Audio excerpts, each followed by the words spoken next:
जय हिंद दोस्तों, स्वागत है आप सभी का वर्ल्ड अपडेट्स में। मैं हूं शशांक लखेरा। दोस्तों, रिसेंटली अमेरिका के थिंक टैंक ने एक रिपोर्ट जो है पब्लिश करी और यहां पे ये बताया कि इंडिया सीक्रेटली जो है अपने न्यूक्लियर वेपन को जो है डेवलप कर रहा है और ये वेपन जो अभी न्यूक्लियर वेपन है उससे 10 गुना जो है और डेंजरस होने वाला है। बेसिकली अगर मैं कहूँ तो इंडिया जो है हाइड्रोजन बम पे जो है बिल्कुल यहाँ पे काम कर रहा है चाइना को काउंटर करने के लिए। इसके अलावा इंडिया अपने न्यूक्लियर आर्सेनल को भी मॉडर्नाइज करेगा चाइना को देखते हुए, क्योंकि अगर आप देखोगे तो आज के समय इंडिया पे सबसे बड़ा खतरा आपको चाइना का जो है देखने को मिलेगा। और ये जो पूरा काम है इंडिया एक सीक्रेट बेस पे करेगा। विशाखापट्टनम से लगभग 150 किलोमीटर की दूरी पे इंडिया जो है अपने बेसिस को यहाँ पे डेवलप कर रहा है जो कि पूरा अंडरग्राउंड होगा। और यहाँ पे इंडिया अपने मोस्ट सीक्रेट प्रोजेक्ट पे जो है काम करने वाला है। रिसेंटली अमेरिका के जो थिंक टैंक है उसने इस रिपोर्ट में इन सब चीज़ों को बताया है। दोस्तों, अगर हम आज के समय देखें तो चाइना कंटिन्यूसली अपने न्यूक्लियर आर्सेनल को जो है बढ़ाने की कोशिश कर रहा है। इसके अलावा एक रिपोर्ट में ये भी पब्लिश किया गया कि चाइना लगभग 1500 न्यूक्लियर वेपन को जो है डेवलप कर रहा है। अभी के लिए इनके पास आपको जो है 300 से 350 न्यूक्लियर वेपन देखने को मिलेंगे, लेकिन एक रिपोर्ट में ये बताया है कि 1500 न्यूक्लियर वेपन जो है चाइना एक्सपांड करेगा। इसके अलावा दोस्तों, अगर हम भारत के एक और पड़ोसी देश की तरफ देखें पाकिस्तान, तो वहाँ के आवाम को ये लगता है कि अगर उनके पास न्यूक्लियर वेपन है तो उनके पास सब कुछ है। हमेशा वहाँ के जो पब्लिक है, वहाँ के जो लोग हैं, यही बोलते हैं कि हमारे पास न्यूक्लियर वेपन है, हम जो है कभी भी उसको यहाँ पे यूज़ कर सकते हैं। लेकिन दोस्तों, उनको शायद ये नहीं पता कि न्यूक्लियर वेपन ऑपरेट करना इतना आसान होता नहीं है। लेकिन दोस्तों, हर बार यही रिपोर्ट जो है पब्लिश करी जाती है कि पाकिस्तान के पास इंडिया से ज़्यादा न्यूक्लियर वेपन है। जी हाँ, बिल्कुल है। लेकिन दोस्तों, मेन अगर बात आती है चलाने की, तो एक्टिव सिचुएशन में कितने हैं। भारत अपने न्यूक्लियर वेपन को मेंटेन करने के लिए बहुत सारा पैसा जो है खर्च करता है, तभी हमारे ज़्यादा से ज़्यादा वेपन जो है आपको एक्टिव मोड में देखने को मिलेंगे। यानी कि जब चलाने की बारी आएगी तो इंडिया के पास ज़्यादा न्यूक्लियर वेपन आपको देखने को मिलेंगे पाकिस्तान की तुलना में। और दोस्तों, अगर हम दुनिया में उन कंट्रीज की बात करें जिनके पास न्यूक्लियर वेपन है, तो टोटल दुनिया में ऐसे 9 देश जो है आपको देखने को मिलेंगे। 9 देशों में रशिया, जिसके पास 5,977 यानी 5,977 न्यूक्लियर वेपन आपको देखने को मिलेंगे। फिर है यूनाइटेड स्टेट्स, जिनके पास 5,428 न्यूक्लियर वेपन है। फिर आता है चाइना, जिसके पास 350 न्यूक्लियर वेपन है। फिर है फ्रांस, जिसके पास 290 वेपन्स हैं। फिर है यूके, यूनाइटेड किंगडम, जिनके पास 225 न्यूक्लियर वेपन है। इसके बाद है पाकिस्तान, जिसके पास 165 न्यूक्लियर वेपन है। फिर है इंडिया, जिसके पास 160 है। और फिर है इसराइल, जिसके पास 90। और लास्ट में है नॉर्थ कोरिया। नॉर्थ कोरिया के पास आपको लगभग 20 न्यूक्लियर वेपन जो है देखने को मिलेंगे। लेकिन दोस्तों, इन न्यूक्लियर वेपन की संख्या आपको घटती और बढ़ती हुई नजर आएगी। कभी ये ज़्यादा हो जाते हैं, कभी ये कम हो जाते हैं। लेकिन एग्जैक्ट डेटा किसी को भी यहाँ पे नहीं पता कि किस देश के पास कितने न्यूक्लियर वेपन है। हालांकि कई रिपोर्ट्स तो यहाँ पे ये भी पब्लिश हुई जो ये बताती हैं कि रशिया के पास आपको 7,000 से भी ज़्यादा न्यूक्लियर वेपन जो है देखने को मिलेंगे। दोस्तों, अगर हम भारत के न्यूक्लियर प्रोग्राम की बात करें, तो भारत जब आज़ाद हुआ था 1947 में, उसके पहले ही जो होमी जहांगीर भाभा हैं, उनके दिमाग में बिल्कुल यहाँ पे प्लान था कि हमको इंडिया को एक न्यूक्लियर कंट्री जो है बिल्कुल यहाँ पे बनाना है। दोस्तों, लेकिन उस समय की हमारी स्थिति उतनी अच्छी थी नहीं, तो न्यूक्लियर के प्रोग्राम पे जो है उतना काम शुरू यहाँ पे नहीं हुआ। लेकिन मेन जब भारत ने 1962 का वॉर लड़ा, तब भारत को यहाँ पे ये समझ में आ गया था कि हमको न्यूक्लियर वेपन को जो है बिल्कुल यहाँ पे डेवलप करना है, क्योंकि हमारे रिलेशंस बिल्कुल भी जो है अच्छे नहीं है। अगर हम कमज़ोर रहेंगे तो चाइना हमेशा जो है हमको डोमिनेट करेगा। दोस्तों, 18 में 1974 को इंडिया ने ऑपरेशन स्माइलिंग बुद्धा को जो है लॉन्च किया और इसी दिन पोखरण 1 जो है टेस्ट किया गया, जो कि इंडिया का first successful nuclear bomb test था।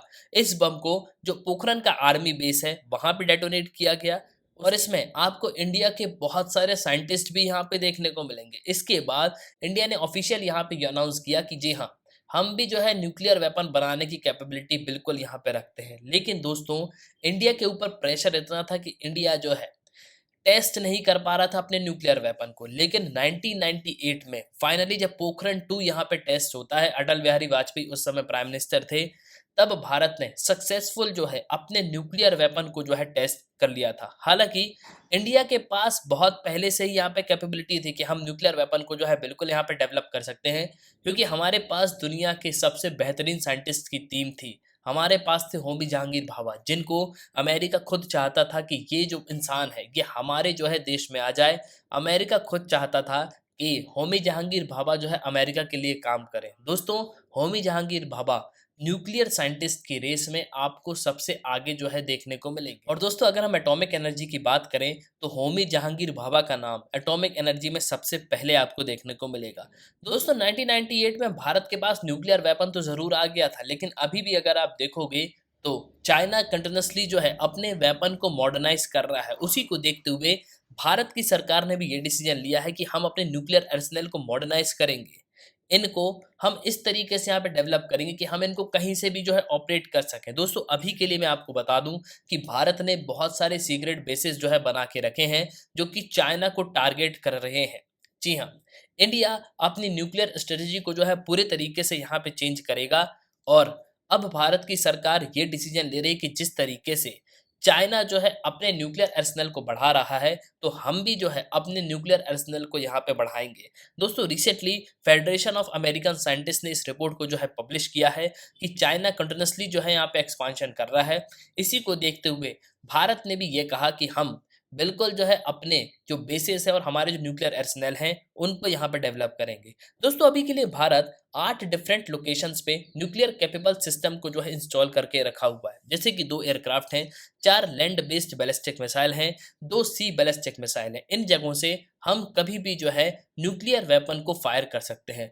अभी के लिए भारत को जो है और 4 सिस्टम की यहाँ पे ज़रूरत है। भारत के 4 सिस्टम अभी आपको डेवलपमेंटल स्टेज में देखने को मिलेंगे। दोस्तों, आने वाले समय में इंडिया और चाइना के बीच में आपको एक मेजर कंपटीशन जो है देखने को मिलेगा। अभी के लिए आप चाइना को देखोगे तो चाइना बहुत ही लॉन्ग रेंज की मिसाइल को जो है यूज़ करता है। इसी को देखते हुए भारत ने भी कई सारी मिसाइल्स को जो है डेवलप करके रखा हुआ है। और दोस्तों, एक रिपोर्ट में तो ये भी पब्लिश किया गया कि पूरे चाइना को इंडिया ने जो है कैप्चर करके रखा हुआ है, यानी कि हमारी मिसाइल्स जो हैं वो कभी भी चाइना पे जो है अटैक कर सकते हैं। दोस्तों, इंडिया का एस्टिमेट है कि हम लगभग 700 किलोग्राम का जो वेपन ग्रेड प्लूटोनियम है उसको यहाँ पे एक्सट्रैक्ट करेंगे, और उसके बाद हम इससे जो है 138 से लेके 213 यानी कि लगभग 200 न्यूक्लियर वेपन को जो है और यहाँ पे डेवलप कर सकते हैं। दोस्तों, एफएएस की रिपोर्ट के हिसाब से ये भी बताया गया कि इंडिया के पास अभी के लिए लगभग 160 न्यूक्लियर वेपन हैं।